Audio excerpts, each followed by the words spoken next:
That's better. Wait, we need to be able to see him in the video. Who is Ghazi al-Busayri and why he is famous in the Middle East and in the political world. Today I'm going to tell a story which started on the 2nd of March 1940 when Ghazi was born in Al-Hasa, which is located in the eastern province of Saudi Arabia. Many men in Saudi Arabia said that Ghazi was a nation in a man. And in this short time, I can't speak about or tell you everything about him. So I have chosen 3 aspects, which are his knowledge trip, and his political life, and him as a boy and a novelist. Okay. He finished the elementary school in Saudi Arabia, and in that time we haven't had any high school in Saudi Arabia. Sorry, in the eastern province of Saudi Arabia. So he decided to study in Bahrain and finished his high school, and he graduated. In that time, in 1950s or 60s, less than 100 Saudi had graduated from high school. So he's like having a PhD this time. So his father asked him to sorry. So his father asked him to work in the family business. Oh, I forget to mention, his father was a very wealthy man. He was one of the most respectable businessmen in Saudi Arabia, and he was a close friend to King Abdulaziz, his father. Who's King Abdulaziz? King Abdulaziz is the first king of king of Saudi Arabia. Then after he told his father, "Father, I'm going to study in Egypt." And that's what he went to Egypt, and he graduated from University of Cairo, and he has the bachelor's degree in the law. And then he decided to, and his father of course asked him for the second time, "Son, you have to work with me." He said, "Father, I want to go to United States." To be specific, he went to California, and he got his master's degree in the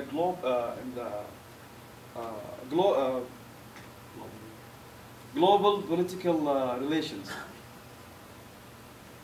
Then he went back to Saudi Arabia and he started to teach in King Saud University. 2 years later, he went to United Kingdom and he got his PhD there, and he went back to Saudi Arabia.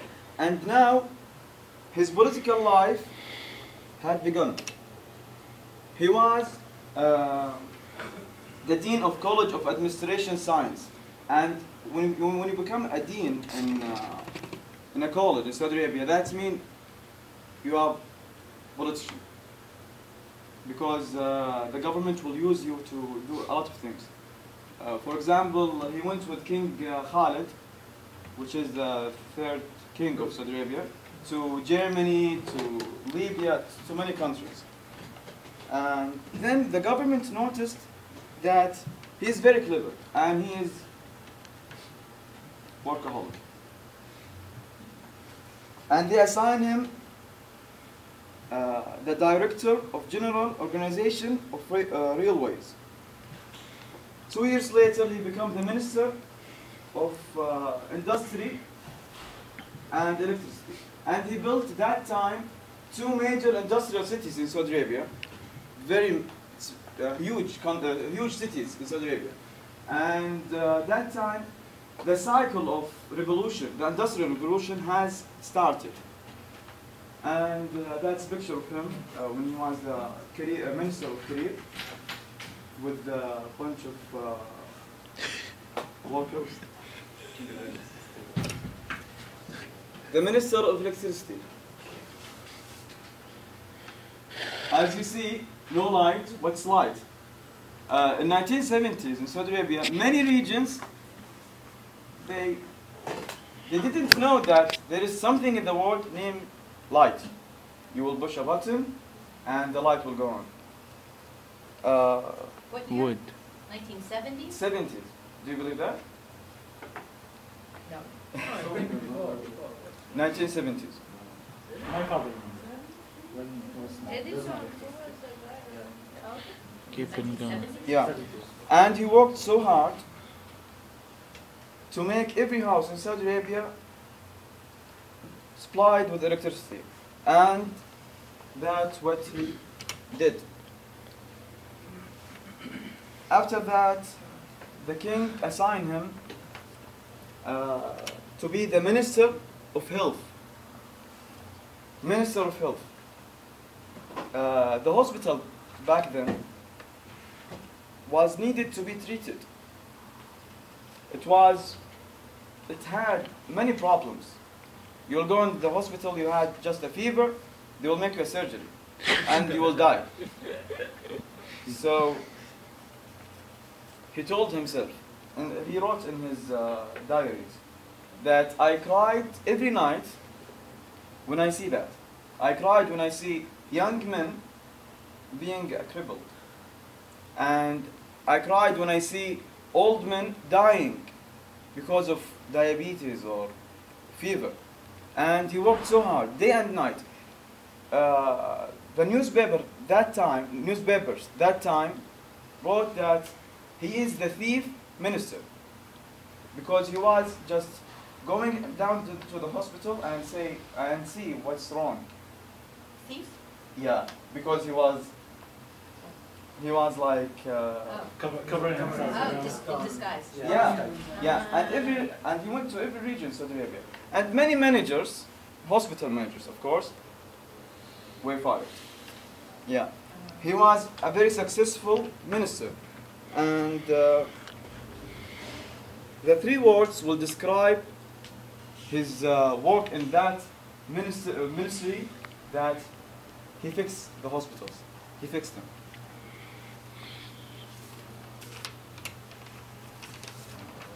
He wrote more than 50 books and more than hundreds of novels,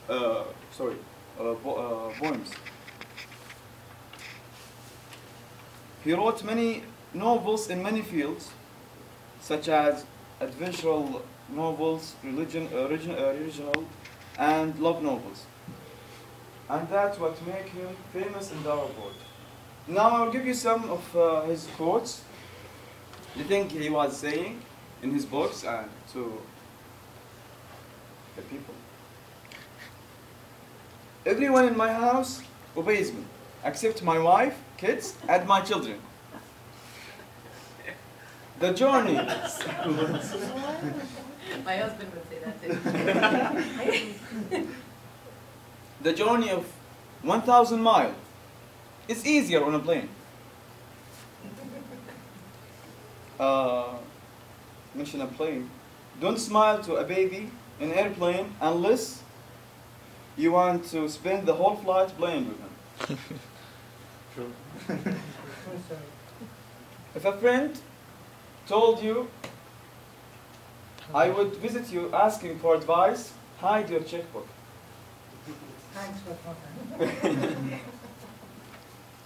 Ghazi or Ghazi was indeed a nation and a man. And when they asked him the famous question, how have you done all of these things? His answer was 2 words. You know what's them? What are them? What they are. What they are. Time management. Thank you all for listening, and if you have any question, I'm here. How many times did you get married? Once to a German. A German man. German one? Is he alive? Yeah.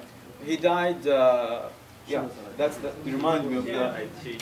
Yeah, Ghazi al-Saybi died on the 5th of August Last month. 2010, Last year.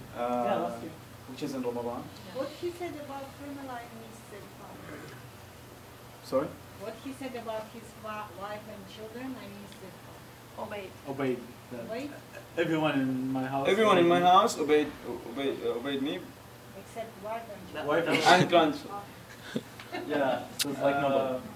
Ghazi died on the 5th of August 2010. Yeah. Yet the story did not end, and his furies will be mortal Forever. forever. What was the question? I already asked you two questions. Any questions? I know.